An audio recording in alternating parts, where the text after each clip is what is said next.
Hello and welcome to our next video in the series on TIA Portal Basics. In the last session, we configured the hardware and set up the PLC. Everything should be working fine. Now, let's talk about a small project that we'll be working on. This project will expand over time, but for now we'll keep it simple. Here's a basic model I just built. It may not be the most beautiful, but it's simple enough to understand. We have a conveyor belt named K1. Workpieces are manually placed on the belt or processed beforehand. As soon as a component is placed on the conveyor belt, sensor B1 detects it. Once B1 detects the component, the conveyor should start moving, but not immediately. We also have a stopper mechanism. For now, we won't use the full functionality of the stopper.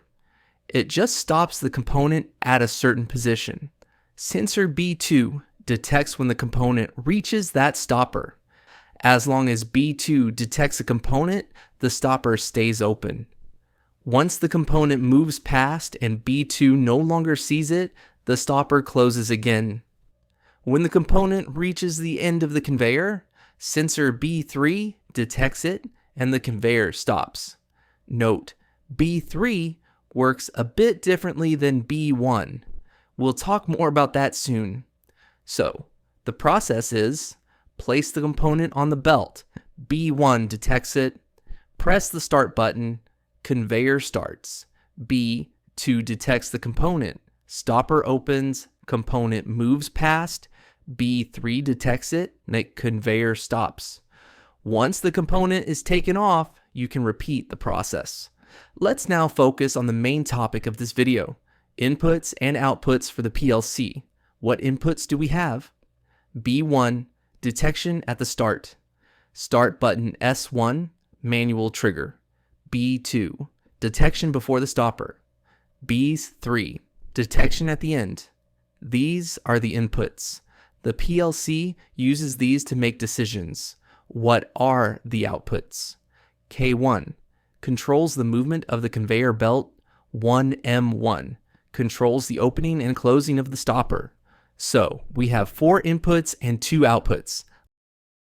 Now let's look at how these are connected in TIA Portal.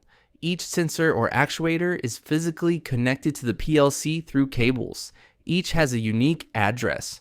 For example, B1 is connected to input I10.0.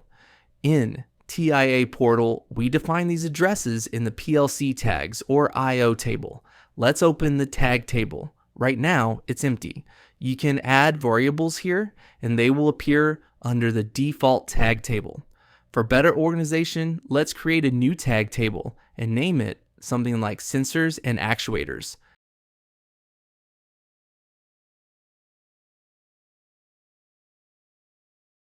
Now, let's add our first input. Name B1, data type bool, because it's just on or off. Address I10.0, comment. Component at conveyor start.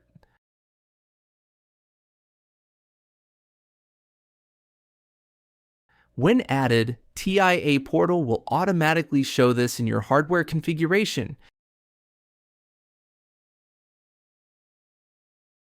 If you want to reassign the address, for example, move B1 to I12.0, you can easily change it in the table. The hardware view will update accordingly.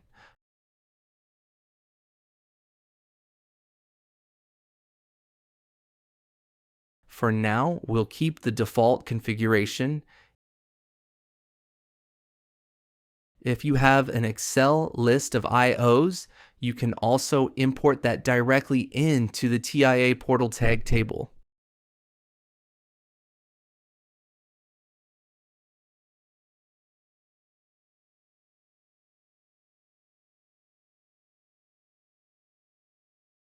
Once imported, all tags like B1, B2, B3, S1, K1, and 1M1 will appear in your tag table and hardware view. You can even restrict access for tags from HMIs or servers if needed by adjusting visibility settings. That's it for this video. We've prepared the system by defining the input and output list and connected everything properly in TIA Portal. In the next video, we'll program the logic for this behavior.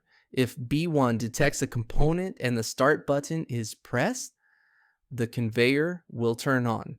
The stopper will function accordingly and the process will continue as we described. Thanks for watching.